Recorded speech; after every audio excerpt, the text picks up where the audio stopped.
So today is Saturday.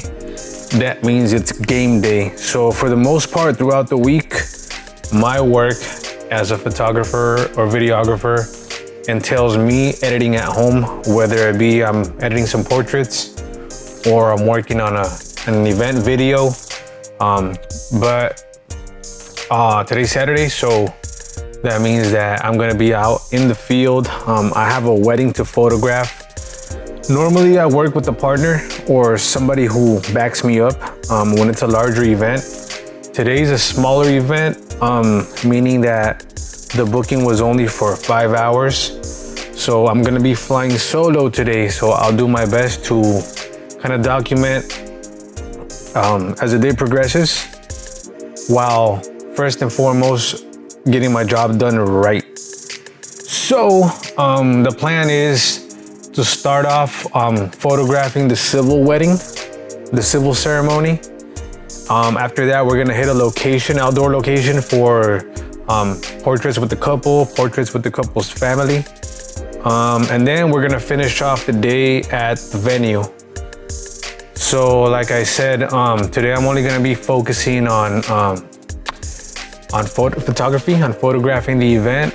I'm not really doing video. Any video that I create today is gonna be strictly for my own personal use, so I can show you guys. I have everything packed up today. I have 2 bodies packed up in my backpack. I'm pretty sure I'm only gonna need 1, just because 1 should be enough. 1 battery on my Sony should last me the whole day. And I got like 3,000 images of space on my SD card. So yeah, one body should be way more than enough. I'm aiming to pull, I wanna say maybe around, I don't know, 300 to 400 RAWs. And then when I bring those into editing, I'm going to be pulling about, I don't know, anywhere from 70, maybe 80 final edits of the entire time that I spent with this couple today. So yeah, I'm about to hit the first location, hit the road to photograph the civil ceremony. So I'll keep you guys updated in a bit.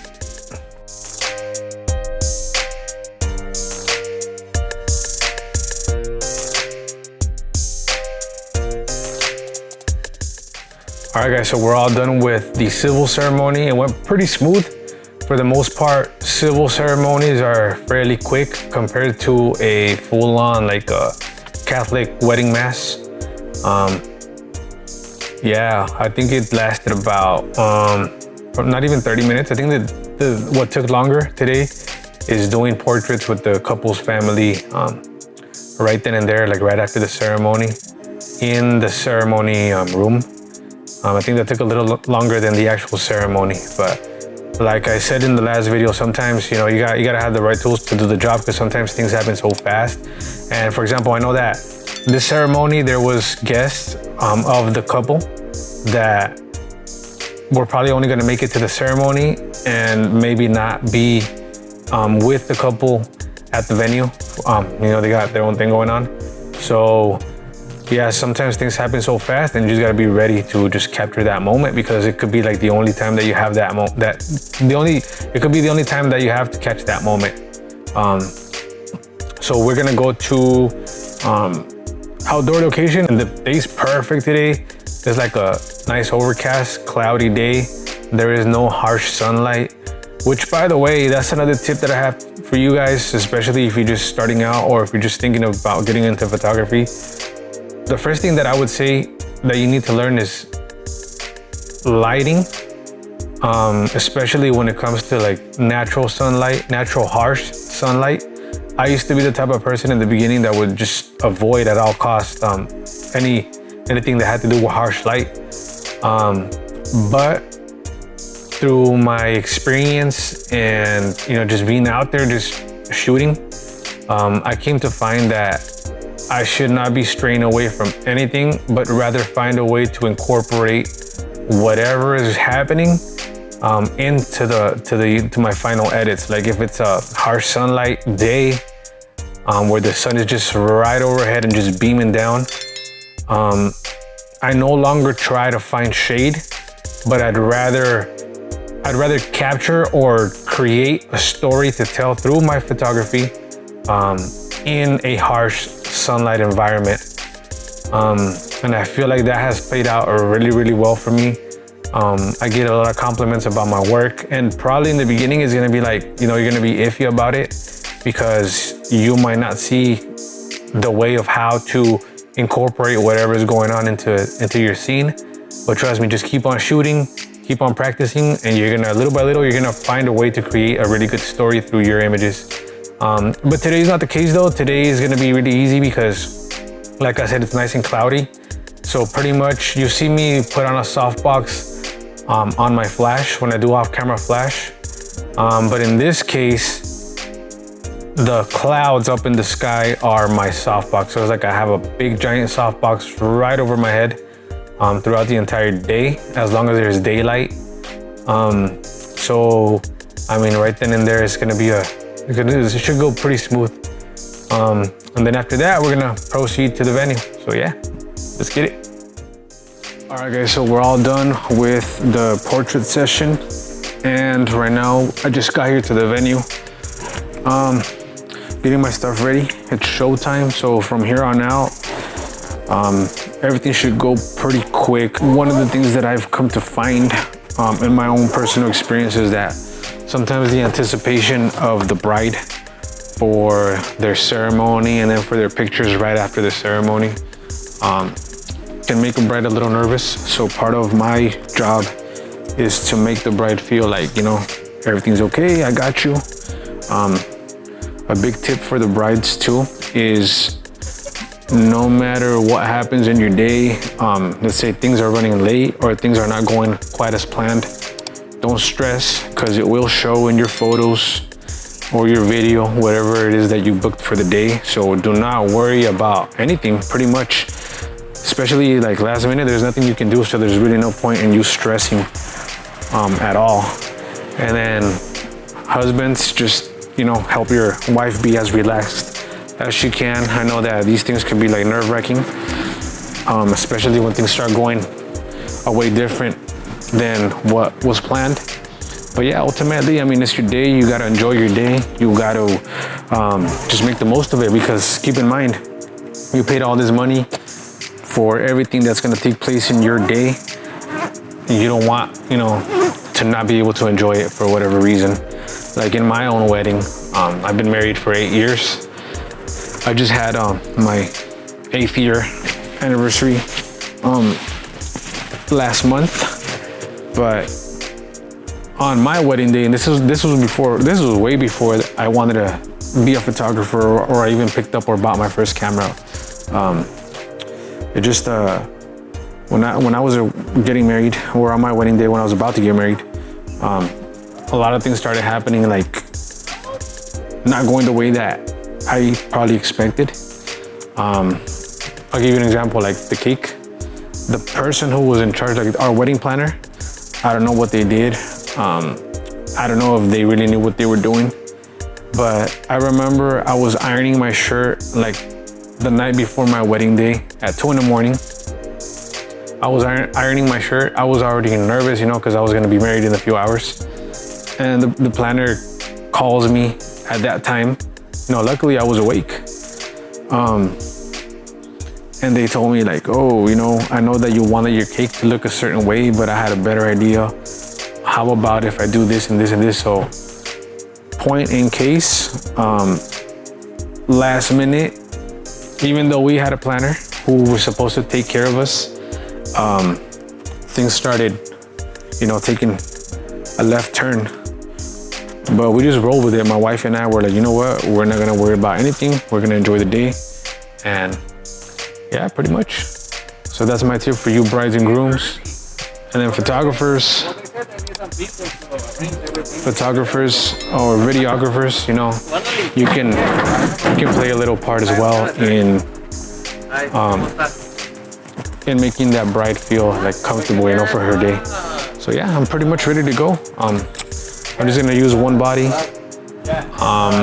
and a flash on top of my camera, and I'm gonna point it up at the ceiling the whole time. I just went inside the venue, and it's like a white walls, white ceiling, white everything. So I'm gonna get a pretty good flash bounce by pointing it. I don't ever use the flash like this, like straight on like this. No, that's a big no for me. I don't like the look. You'll have like a big hot spot in the middle of your photo, and then you can blast, you know, your whoever is in the frame, you're gonna blast that shadow against the wall, and it just doesn't look good in my opinion. So if I bounce it up at the ceiling, then I should get a nice and even light all throughout, and yeah, pretty much should be smooth. So let's hit it.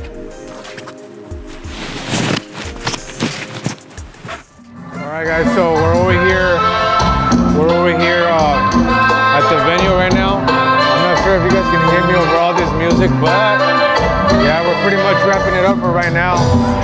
I already got all the detail shots. I already got like the guests that are here. I already ate, which is definitely a must. Yeah, pretty much. I think the only thing that's missing right now is to get the couple entrance, and that'll be pretty much it for today. So yeah, let's wrap it up pretty soon. All right, so we're back home. It's the day after the wedding. Actually, yesterday I got home and I still caught my babies and my wife awake, so I chilled with them for a while. So that's why I didn't continue filming yesterday. But yeah, yesterday went pretty smooth, just as I expected. There's only one thing that happened to me, and that was like completely my fault.